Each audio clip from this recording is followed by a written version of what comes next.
Hello friends, आज ये practice set 2 है क्लास 12th इंग्लिश का। कल मैंने प्रैक्टिस सेट 1 करा दिया था। अगर आप नहीं देखे तो जाकर पहले उसको देख लीजिए। चलिए आज के इस वीडियो को शुरू करते हैं।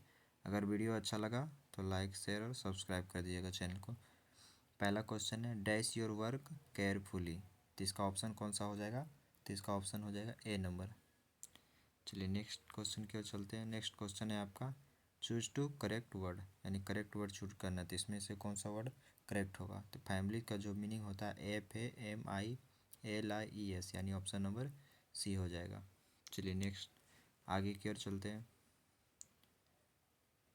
आगे आपका क्वेश्चन है my sister dash a dress for her birthday last week.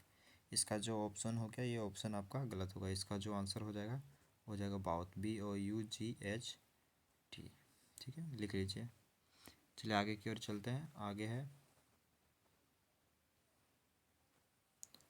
Dash C travel with yesterday. तो यस्टरडे क्या है? तो यस्टरडे हमारा जो है पास्ट टेंस का। तो पास्ट टेंस इसमें कौन सा हो जाएगा? तो डिडंट जो हो जाएगा पास्ट टेंस, यानी ऑप्शन नंबर सी।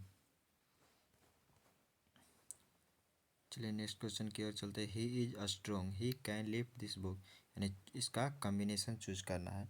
तो इसका जो कम्बिनेशन होगा वो कौन सा हो जाएगा? तो आपका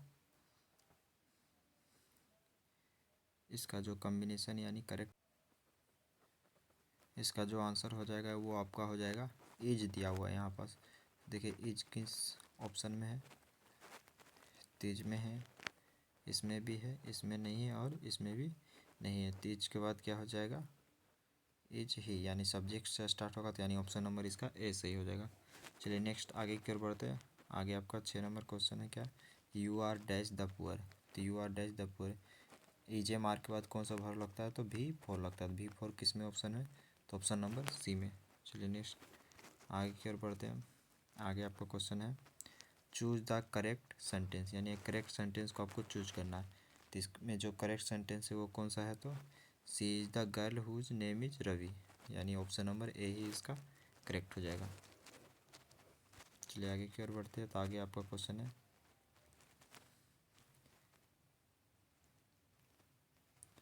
the man was dash by a dog. जो मैन है, man was dash by a dog. तो इसका जो राइट आंसर हो जाएगा, राइट आंसर क्या हो जाएगा? तो बीटेन हो जाएगा। क्या हो जाएगा? तो बीटेन, यानी ऑप्शन नंबर ए। चलिए आगे की ओर बढ़ते हैं। आगे आपका क्वेश्चन क्या है? आगे आपका क्वेश्चन है चूज द करेक्ट सेंटेंस, यानी हमको करेक्ट सेंटेंस को चूज करना है। इसमें से 30 सेंटेंस जो ऐसा है जो गलत होगा और एक ऑप्शन आपका सही होगा। तो इसका जो राइट आंसर हो जाएगा वो कौन सा हो जाएगा? तो यानी यहाँ पर देखिए हीज नहीं ही होगा और इसका बी ही नंबर राइट हो जाएगा। चलिए आगे की ओर बढ़ते। आगे आपका क्वेश्चन है doctor Zakir Hussain had also served as the governor. Doctor Zakir Hussain जो गवर्नर थे, कहाँ के गवर्नर थे? तो वो बिहार के गवर्नर थे, यानी प्रेसिडेंट बनने से पहले वो बिहार के गवर्नर थे। A marriage proposal was written by, marriage proposal कौन लिखा है? तो एंटोन चेखव जी के द्वारा लिखा गया है। चलिए आगे बढ़ते। आगे क्या है? तो sweetest love I do not go is. Sweetest love I do not go कैसा पोएम? यहाँ देखिए लव है और यहाँ भी लव है, इससे आसानी से पकड़ सकते हैं, यानी ऑप्शन नंबर सी हो जाएगा। John does is going to living his wife behind. उसका जॉन डज जो थे कहाँ जा रहे थे? तो लिविंग अपने वाइफ से दूर, तो वो जर्मनी जा रहे थे, यानी ऑप्शन नंबर इसका ए राइट हो जाएगा। चलिए आगे बढ़ते हैं।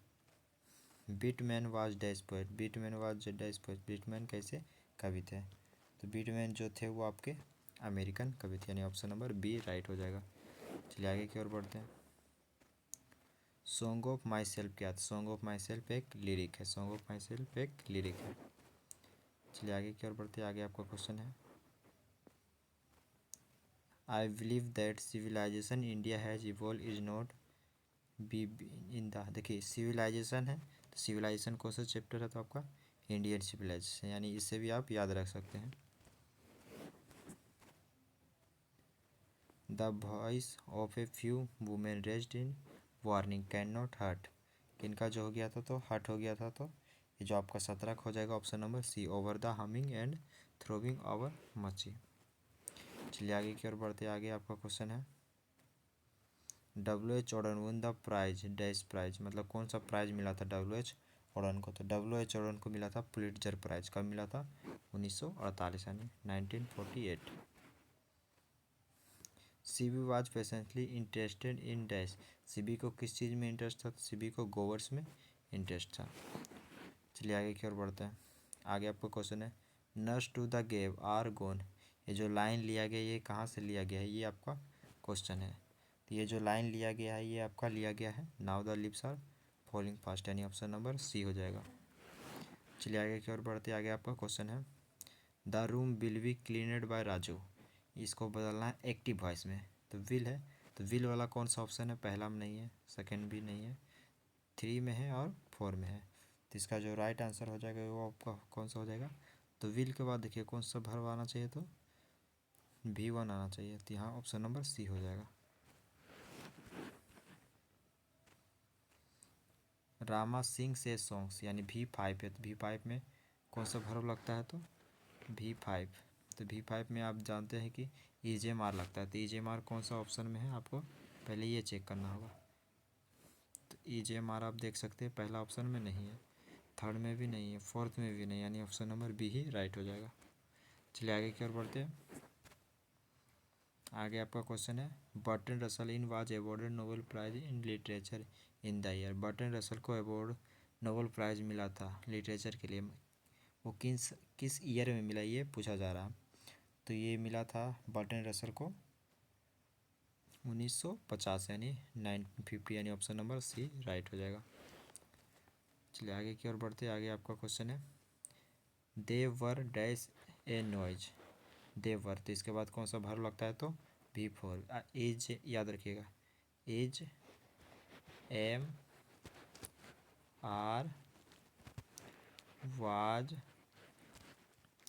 वर, इसके बाद हमेशा V4 लगता है। चलिए V4 कौन सा हो जाएगा? तो B नंबर V4 हो जाएगा। चलिए आगे की ओर बढ़ते हैं। तो आगे आपका क्वेश्चन है choose to correct spelled word, यानी इसमें से 3 वर्ड गलत होगा। तो पेंटर का स्पेलिंग कौन सा हो जाएगा? तो पेंटर का स्पेलिंग हो जाएगा PAINTER, यानी ऑप्शन नंबर सी राइट हो जाएगा। चलिए आगे बढ़ते हैं। आगे आपका क्वेश्चन क्या है? तो इट हैज़ जस्ट 10, यानी हैज कौन सा वर्ब लेता है? तो V3। तो V3 कौन सा हो जाएगा? अष्टक V3 हो जाएगा। चलिए आगे की ओर बढ़ते हैं। आगे आप question in the poem now the lips are falling fast whispering new verse sustain. Whispering new verse किसको कहा गया? तो एजेंट ऑफ डेथ, यानी मृत्यु को ही कहा गया। Idea that help in mind kind को कौन लिखा है? तो ये बर्टन रसल जी के द्वारा लिखा गया है। चलिए आगे बढ़ते हैं। आगे आपका क्वेश्चन है idea that help in mankind is written by. तो ये क्वेश्चन रिपीट हो गया। चलिए आगे की ओर बढ़ते हैं। आगे आपका क्वेश्चन है the tone of the poem an epitaph means. An epitaph कैसा पोएम है? तो एन एपिताफ आपका शोक गीत है, एक शोक गीत जैसा है जिसमें अपने मरे हुए लवर के बारे में बताया जाता है। चलिए आगे की ओर बढ़ते। आगे आपका question who has compose the poem the soldier. The soldier को कौन लिखा है? तो रूपर्ट ब्रूक के द्वारा लिखा गया। ये वीडियो कैसा लगा? अगर अच्छा लगा तो लाइक कर दिए, और भी ज़्यादा अच्छा लगा तो सब्सक्राइब कर दिए, और भी अच्छा लगा तो शेयर कर दिए। बैठे क्यों हैं? शेयर करिए।